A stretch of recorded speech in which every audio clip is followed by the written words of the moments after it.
Yang terhormat Bapak-bapak, Ibu-ibu, salam Pancasila.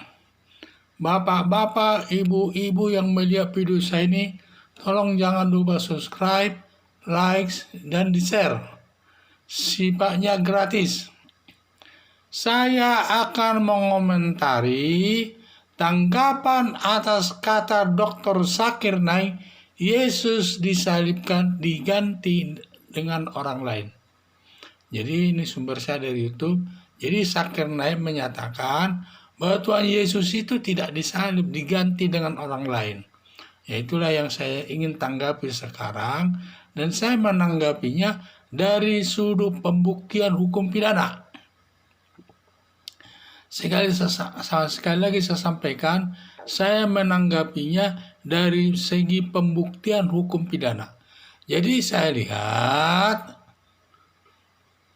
dari sudut hukum pidana, kalau hukum pidana itu minimal harus ada yang menyaksikannya itu minimal 2 alat bukti. Baru hakim bisa menjatuhkan hukuman. Alat bukti itu apa saja? Keterangan saksi, keterangan ahli, surat, petunjuk, keterangan tersangka. Ini namanya alat bukti dalam perkara pidana.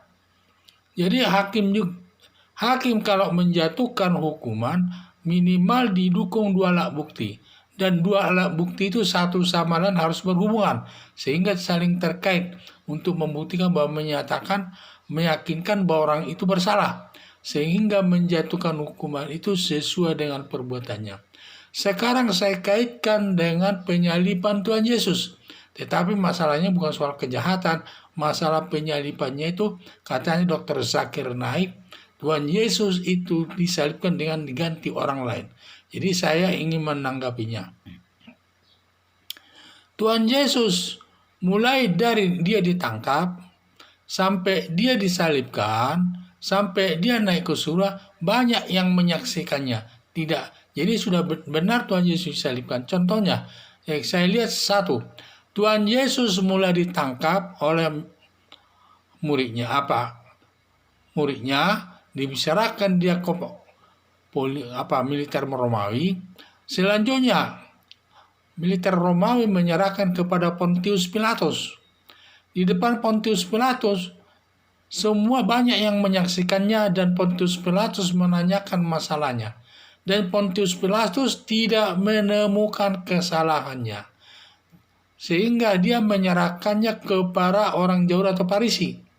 Sehingga orang Farisi menyiksanya. Jadi pada saat ini setelah diserahkan kepada orang Farisi atau pada orang Yahudi, kemudian Tuhan Yesus disiksa, dipukul dan lain sebagainya. Selanjutnya dia disuruh memikul salibnya itu sampai ke Gunung Golgota. Setelah sampai di Gunung Golgota, pada saat dia dipukuli dan membawa salibnya itu banyak saksi yang melihat. Lebih tentu perkara militer Romawi itu dan masyarakat biasa, masyarakat itu menyaksikannya sampai dia dibawa ke Golgota.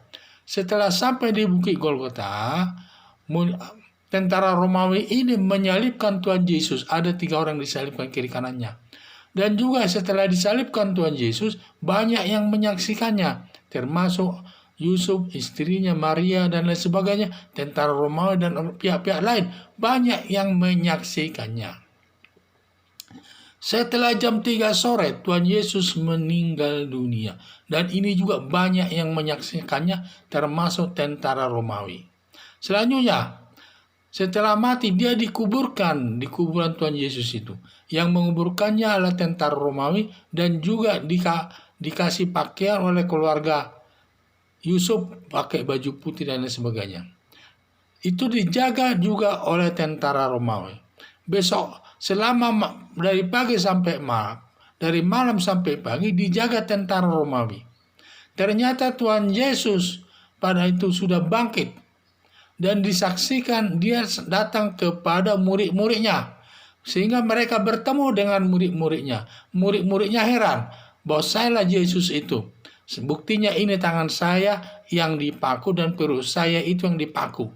Setelah dilihat murid-murid Tuhan Yesus bahwa dialah yang dipaku itu, disalibkan itu dengan paku dan di perutnya itu ada paku, kemudian mereka baru percaya bahwa dia adalah Tuhan Yesus yang bangkit kembali sebagai manusia. Setelah disalib, 40 hari kemudian, 5 murid Tuhan Yesus mengantarkannya ke bukit.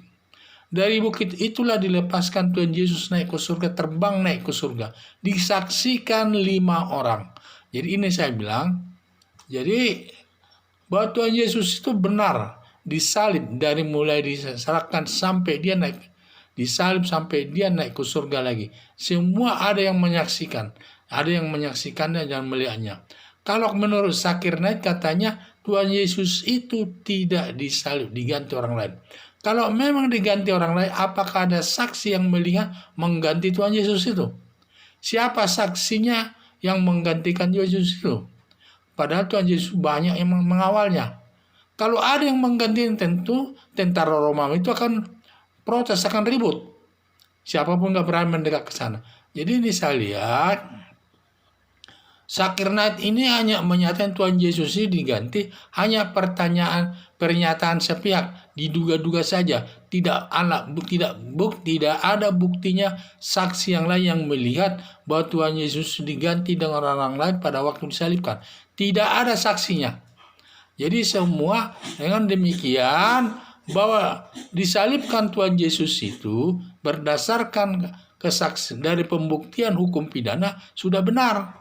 Bahwa Tuhan Yesus itu adalah disalibkan, tidak diganti dengan orang lain. Jadi itulah fakta kenyataan dia disalibkan. Jadi tidak ada diganti dengan orang lain. Bahwa benar-benar Tuhan Yesus itu disalibkan sesuai dengan pembuktian daripada hukum pidana. Karena dalam hukum pidana yang penting adalah keterangan saksi, kesaksian. Padahal ini saksinya tidak ada bahwa Tuhan Yesus itu diganti. Kalau ada yang saksinya yang menyatakan bahwa Tuhan Yesus diganti, ya benar. Ini tidak ada. Zakir Naik menyatakan Tuhan Yesus itu diganti. Tetapi tidak ada alat buktinya menyatakan Yesus itu diganti dengan orang lain. Kalau diganti, siapa yang menggantikan orangnya itu? Siapa yang menaikkan lagi surga? Siapa yang menurunkan? Harus ada. Kalau hanya diduga-duga, itu tidak boleh dari segi hukum pidana. Menghukum seseorang tidak boleh dengan alasan menduga. Harus berdasarkan minimal 2 alat bukti. Kalau yakin berhubungan satu sama lain keterangannya, baru hakim itu bisa menjatuhkan hukuman kepada seseorang. Makanya terkait dengan Tuhan Yesus disalibkan ini berdasarkan pembuktian daripada hukum pidana, sudah benar Tuhan Yesus itu disalibkan, tidak diganti dengan orang lain. Sudah benar disalibkan sesuai dengan ajaran agama Kristen. Sekian dan terima kasih.